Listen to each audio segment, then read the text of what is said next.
تھے کہ ہمارے جو حکمران ہیں انہیں سبق سیکھنا چاہیے کہ یہ پاکستان تو حضرت داتا گنج بخش جن کا آج کل عرس جاری ہے، علی حجویری صاحب المتوفہ 465 ہجری، آلموسٹ 1000 سال ہونے والے ہیں ان کو فوت ہوئے ہوئے.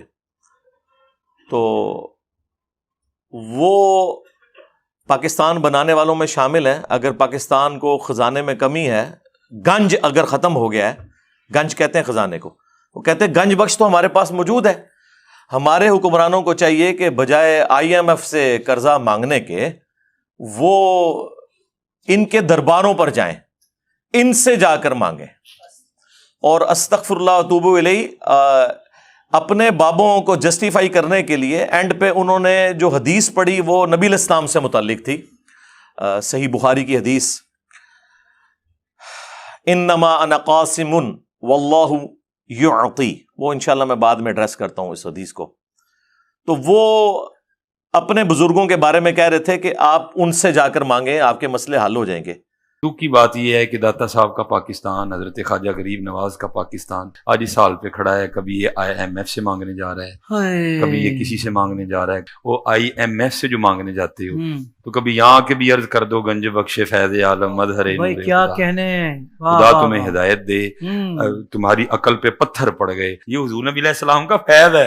ادھر سے نہیں خزانے ختم ہو گئے. انما انا قاسم واللہ یؤتی، یہ نہیں ختم ہوگا. کہنے والے بھی سلطان الہند ہیں. یہ نہیں کہ زید نے کہہ دیا، بکر نے کہہ دیا. دیکھو تو اسے کہنے والے کون ہیں؟ گنج بخش فیض عالم مظہر نور خدا نا کی سارا پیر کامل. تو سب سے پہلے تو میں ڈاکٹر سلمان مصباحی صاحب سے ریکویسٹ کروں گا کہ آپ پاکستان کے جتنے زندہ پیر بابے بزرگ موجود ہیں نا، ان ساروں کو اکٹھا کر کے داتا دربار لے جائیں. حکمران تو نہیں جا رہے نا، حکمران تو آپ کی نظر میں فاسق ہیں، فاجر ہیں، مجرم ہیں. آپ تو نیک روحیں ہیں نا، ساری نیک روحیں پاکستان کی اکٹھی ہو کے جائیں درباروں پہ اور جا کے ان سے ریکویسٹ کریں کہ جی ہمارا یہ IMF کا قرضہ اتار دیں، ہماری بجلی پوری کر دیں. 1965 تک تو آپ راوی کے پل پہ آ کے بم پکڑتے تھے. آپ کے دربار پہ بم ٹھوک کے چلا گیا ایک بندہ، وہ آپ سے نہیں پکڑا گیا. ہو سکتا ہے ان دنوں میں آپ کسی وزٹ کے اوپر ہوں، تو مہربانی کریں اب تو اس ملک کے اوپر کوئی نظر کرم فرمائے. تو یہ آپ حکمرانوں کو کیوں مشورہ دے رہے ہیں؟ اس میں تو 4 باتیں اور نکل آئیں گی. حکمران چلے بھی جائیں، نکلنا تو اس میں سے کچھ نہیں ہے. ہاں ذلت مزید بڑھ سکتی ہے.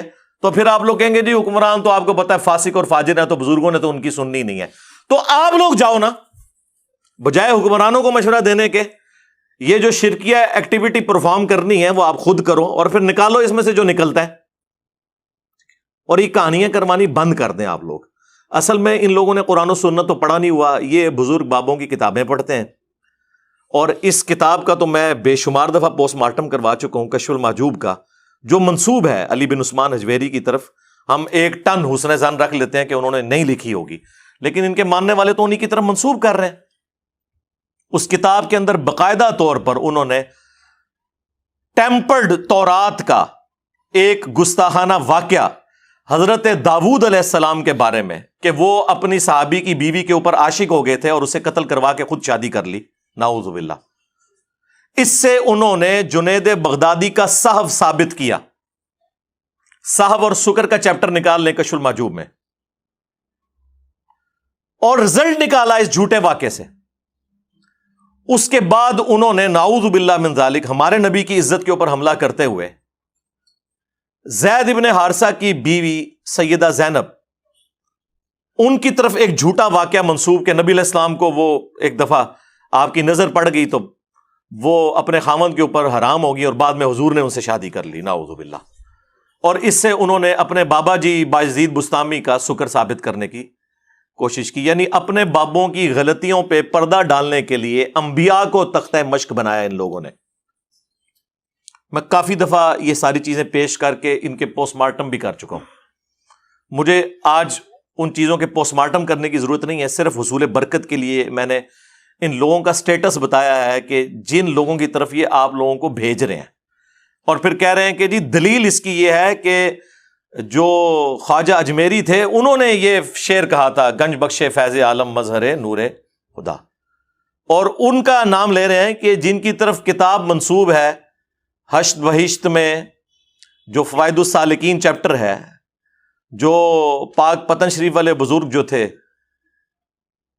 خواجہ فرید الدین گنج شکر، انہوں نے اپنے پیر قطب الدین بختیار کاکی کے ملفوظات جمع کیے، کیونکہ ان کے پیر آگے معین الدین چشتی المتوفا 633 ہجری تھے، تو ان کی طرف وہ چشتی رسول اللہ والا واقعہ کافی دفعہ میں پوسٹ مارٹم کر چکا ہوں. مجھے تو شرم آتی ہے بار بار ان چیزوں کو ہائی لائٹ کرتے ہوئے کہ یہ کن لوگوں کا دفاع کر رہے ہیں، کن لوگوں کو اپنا بزرگ بنا کے پیش کر رہے ہیں. بازید بستامی کے بارے میں یعنی جو جو باتیں کشف المحجوب میں انہوں نے کلیم کی ہیں کہ ان کے منہ سے اللہ بولتا تھا، نعوذ باللہ.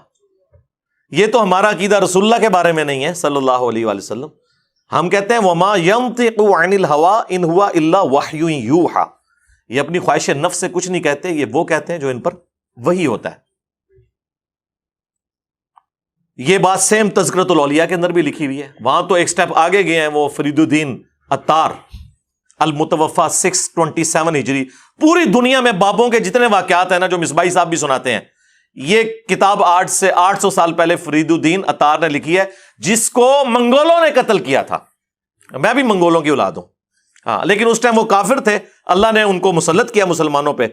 اب اسلام کی دولت سے سرفراز کر کے مجھے مسلط کر دیے ان کے اوپر.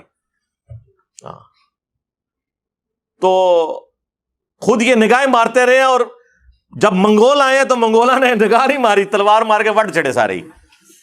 انہوں نے نگاہ ہوتے ہی رہ گئی ہیں. تو فرید الدین عطار نے تذکرۃ الاولیاء میں بازید بستامی کے بارے میں لکھا ہے کہ لوگ ان کے اوپر خام خواہ الزام لگاتے ہیں، ان کے منہ سے تو اللہ بولتا تھا. اگر انہوں نے یہ کہہ دیا کہ قیامت کے دن محمد اور تمام نبی میرے جھنڈے کے نیچے ہوں گے تو اس سے کیا فرق پڑتا ہے؟ وہ تو اللہ ان کے منہ سے بول رہا تھا. جی وہ تو کسی بابے نو کھنگن بھی نہیں دینا قیامت والے دن. ویسے تو آپ کو بتاتے ہیں جی، بخاری مسلم میں حدیث ہے کہ اس دن انبیاء بھی نفسی نفسی کر رہے ہوں گے. اچھا، انبیاء نفسی نفسی کر رہے ہوں گے اور بابے کہہ رہے ہوں گے کہ محمد اور تمام نبی میرے جھنڈے کے نیچے ہوں گے. بلکہ اس سے اگلی بات لکھی ہوئی ہے، لوائی اعظم من لوائی محمد، میرا جھنڈا محمد کے جھنڈے سے بھی بڑا ہوگا. یہ بازید بستامی نے، یعنی اب میں کیا کہوں کہ بکواسیات ارشاد فرمائے، یہ کیا ٹھیک ہے نہ ہی بازید ہے. 261 ہجری میں فوت ہوئے ہیں یہ ابو یزید بستامی، یزید دے ابا جی. اور ساڈے امام کا نام ہے ابو الحسین مسلم بن حجاج القشیری، یہ بھی 261 ہجری میں فوت ہوئے ہیں. اور یہ مسلم شریف میں حدیث لے کے آ رہے ہیں کہ نبی علیہ السلام نے فرمایا کہ قیامت والے دن اللہ تعالی کے حضور سب سے پہلے میں شفاعت کروں گا اور میری شفاعت قبول کی جائے گی. سب سے پہلے مجھے قبر سے نکالا جائے گا اور سب سے پہلے میں جنت کے دروازے پر دستک دوں گا اور داروغہ جنت پوچھیں گے کون؟ میں کہوں گا محمد. تو وہ عرض کرے گا کہ مجھے حکم بھی یہی تھا کہ آپ کے نام کے اوپر دروازہ کھولا جائے. ہمارے امام جو ہیں وہ سینٹرڈ اراؤنڈ پروفٹ ہیں اور ان کے امام جو ہیں وہ اپنے اراؤنڈ سینٹرڈ ہیں. یہ فرق ہے. خیر، اس کے اوپر میں اتنی دفعہ بول چکا ہوں کہ مجھے پھر 1 گھنٹہ صرف ان بابوں کا پوسٹ مارٹم کرنے کے لیے چاہیے. میں مصباحی صاحب کی اس اسٹیٹمنٹ کی طرف آتا ہوں جو انہوں نے کہا کہ جی جا کے تو بابا جی سے مانگنا شروع کر دیں، تو بابا جی جو ہے وہ ہیلپ آؤٹ کر دیں گے، IMF سے مانگنے کی ضرورت نہیں. تو سرکار جاؤ نا، منگو نا. اب یہ اس طرح کی باتیں پتہ کیوں کرتے ہیں؟ انہوں نے بابوں سے یہی کچھ سیکھا ہوا ہے. بابا جی بابا جی بابا جی بابا جی، ایک سوال ہے بابا جی، اگر آپ ہوا میں سونا نکال سکتے ہیں بابا جی تو دیش کی غریبی کیوں نہیں مٹا دیتے بابا؟ جواب بابا جی، جب آپ خود سونا نکال سکتے ہو تو ہم لوگوں سے چندہ کیوں لیتے ہو بابا جی؟ جواب ہری اوم ہری اوم ہری اوم. یہ رانگ نمبر ہے، یہ رانگ نمبر ہے. ہاں آیا نا یاد؟ یہ انہوں نے یہی کچھ سیکھا ہوا ہے. کشف المحجوب سے یہ واقعہ لیا ہوا ہے جو وہ سناتے ہیں بڑے شوق سے. وہ کہتے ہیں کہ جی وہ ہمارے جو پیر بھائی ہیں نا، انہوں نے مجھے خود سنایا. علی بن عثمان حجویری صاحب کے پیر بھائی نے ان کو یہ واقعہ سنایا کہ جی جو ہمارے مشترکہ پیر صاحب تھے نا، ابو الفضل ختلی، سلسلہ جنیدیہ میں تھے وہ. تو ایک دفعہ ان کی حجامت بڑی ہوئی تھی اور ان کے پاس پیسے نہیں تھے. کہنے لگے یا اللہ تیری نبی کی سنت ٹوٹ رہی ہے تو مجھے کچھ پیسے عطا کر دے. تو وہ پیر بھائی ان کا جو علی اجمیری صاحب کو کہانی کروا گیا، وہ کہتا ہے جی میں اس وقت درخت کے اوپر چڑھا ہوا تھا، یہ شہتوت کا جو درخت ہے نا اس کے لیے، کیڑوں کے لیے وہ جو پتے اکٹھے کرنے کے لیے. تو کہتے ہیں کہ میں نے خود اپنی آنکھوں سے دیکھا کہ جی درخت کے پتے، اس کی ٹہنیاں، اور اگلی کہانی سنو، اس کی جڑیں بھی سونے کی ہوگی. جڑ کی تو نظر آندی ہے. اور مصباحی صاحب سناتے ہوئے کہتے ہیں ہاں نا، یعنی میں آپ کیا. داتا حضور کشف المحجوب میں لکھتے ہیں یہ فکرے ان کی زبان سے تب ادا ہوئے جب اس درخت کے نیچے تھے جس کے اوپر میں چڑھا ہوا تھا. آپ فرماتے خدا کی عزت و عظمت کی قسم، پورا درخت، اس کی ٹہنیاں، اس کا تنا، اس کی جڑیں بھی سونے کی ہو گئی، سارا، ہاں سارا ہی سونے کا ہو گیا. اب وہ جو ہے نا وہ مٹی اٹھانے کے لیے نیچے ہوا، تو نیچے دیکھا تو زمین سونے کی. زمین سونے کی ہے. یہ کیا ہوا؟ دائیں دیکھا تو سونا، بائیں دیکھا تو سونا، آگے دیکھا تو سونا، پیچھے دیکھا تو سونا. اب بابا جی نے کام کیا تھا، کیوں نہیں مٹی دیا ٹیماں پھڑان دیا، اور کہتا حضور کہاں سے پکڑاؤں، مٹی ہے ہی نہیں، جہاں تک نظر جاتی سونا ہی سونا ہے. ٹھیک ہے. اب مصباحی صاحب تو بےچارے یہ کہانیاں سنتے اور سناتے رہے ہیں، انہوں نے تو آپ کو یہی کہنا ہے کہ جی کوئی بابا نگاہ مارے تو کوئی درخت سونے کا ہو جائے. میرے بھائی یہ تو اس قسم کے واقعات اگر ہونے ہوتے نا، اللہ کے لیے کوئی ناممکن نہیں ہے، لیکن جو چیزیں ہم نبی الاسلام کے بارے میں کلیم نہیں کر سک رہے، دنیا کو اللہ تعالیٰ نے اسباب کے ساتھ جوڑا ہوا ہے، آپ وہ باتیں اپنے بابوں کی طرف کیوں منسوب کرتے ہیں کہ اوپر دیکھا تو سونا، دائیں دیکھا تو سونا، بائیں دیکھا تو سونا، اور ٹھیک ہے جی، اور مٹی کے ڈھیلے بھی نہیں جناب سنجے کے لیے مل رہے، سونا ہی سونا. کہانیاں سارے ہی سونے کا، ایسے کہتے سارے ہی سونے کا. تو میرے بھائی سورہ توبہ پڑھے. سب سے کرٹیکل جنگ نبی الاسلام کی مبارک زندگی کی غزوہ تبوک، 1.5 لاکھ کی فوج لے کر کیسر روم عرب کے بارڈر پہ آ گیا، دنیا کی سب سے بڑی سپر پاور، اور نبی علیہ السلام کے پاس صرف 30,000 جانثار صحابہ ہیں جن کے پاس سامان بھی پورا نہیں ہے، اور مخالفت میں 1.5 لاکھ کا لشکر. باقی صحابہ جا نہیں سکتے ساتھ.